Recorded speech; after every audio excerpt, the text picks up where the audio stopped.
بات عرض کرنا چاہتا ہوں۔ میاں محمد صاحب کا ایک شعر ہے کہ پامن مل زلیخا آوے، پامن مل زلیخا آوے تے پوے مل یعقوبوں، تاں مل پے محمد بخشا صورت سیرت خوبوں۔ اس کا مطلب یہ ہے کہ حضرت یوسف علیہ السلام کو ان کے بھائیوں نے چند کھوٹے سکوں کے بدلے میں بیچ دیا، وَشَرَوْهُ بِثَمَنٍ بَخْسٍ دَرَاهِمَ مَعْدُودَةٍ۔ تو کس لیے بیچ دیا؟ میاں صاحب کا مطلب یہ ہے کہ اس لیے بیچ دیا، نہ بیچنے والوں کو یوسف کی قدر تھی نہ خریدنے والوں کو یوسف کی قدر تھی۔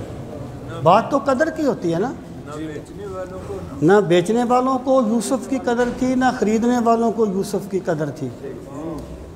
فرماتے ہیں کہ زلیخا خریدنے کے لیے آتی اور یعقوب مول ڈالتے، پھر میں دیکھتا ہوں کون خریدتا ہے اور کون بیچتا ہے۔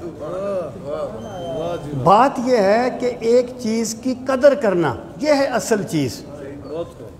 اللہ تعالیٰ نے بندے کو بے شمار نعمتیں دی ہیں لیکن ہم ان کی قدر نہیں کرتے۔ ایک شاعر ہیں، نابینا شاعر تھے کراچی کے، اقبال عظیم صاحب، اللہ ان کے درجات بلند کرے۔ ان کا ایک شعر ہے کہ میرے مولا میری آنکھیں مجھے واپس کر دے، میرے مولا میری آنکھیں مجھے واپس کر دے، اب تو بس ایک ہی دن ہے کہ مدینہ دیکھو۔ یعنی جب ایک نعمت بندے کے پاس ہو نا، میں ان کی بات نہیں کر رہا، صرف میں نے آپ کو شعر ایک کنسیپٹ کلیئر کرنے کے لیے عرض کیا۔ ہمارا عالم یہ ہے کہ جب بندے کے پاس نعمت ہوتی ہے نا، اس کی قدر نہیں کرتا۔ بندے کے پاس آنکھیں ہوں اور بندہ اس سے قرآن کے صفوں کو دیکھے بھی نہ، بندے کے پاس صحت ہو اور بندہ اپنے رب کو سجدے بھی نہ کرے، یہ ایکچولی بے قدری ہے اللہ تعالیٰ کی ان نعمتوں کی جن کا کوئی بدل نہیں ہے۔ امام سیوطی کہتے ہیں کہ ہاں، موسم اچھا پانی وافر مٹی بھی درخیز، جس نے اپنا کھیت نہ سینچا وہ کیسا دہقان۔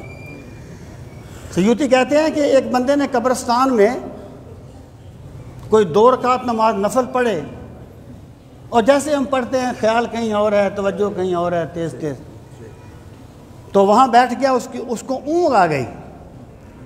تو اس کی خواب میں ایک بندہ آیا، اس نے کہا تو جس قبر کے پاس ہے نا، میں یہی قبر والا ہوں۔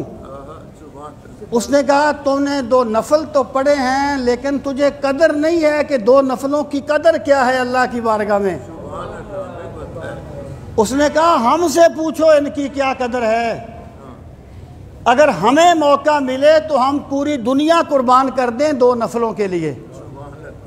تو بھائی یہ زندگی بھی نعمت ہے، یہ صحت بھی اللہ کی نعمت ہے، یہ آنکھیں کان چلنا پھرنا سب کچھ اللہ کی نعمت ہے۔ بندے کو چاہیے کہ ان کی قدر کرے قبل اس کے کہ یہ چھن جائیں، اور بندے کو چاہیے کہ بندہ ان چیزوں کو اپنے مولا کی رضا کا ذریعہ بنائے، نہ کہ اللہ سے دوری اور سرکشی کا ذریعہ بنائے۔ اللہ تعالیٰ ہمیں اپنی نعمتوں کی قدر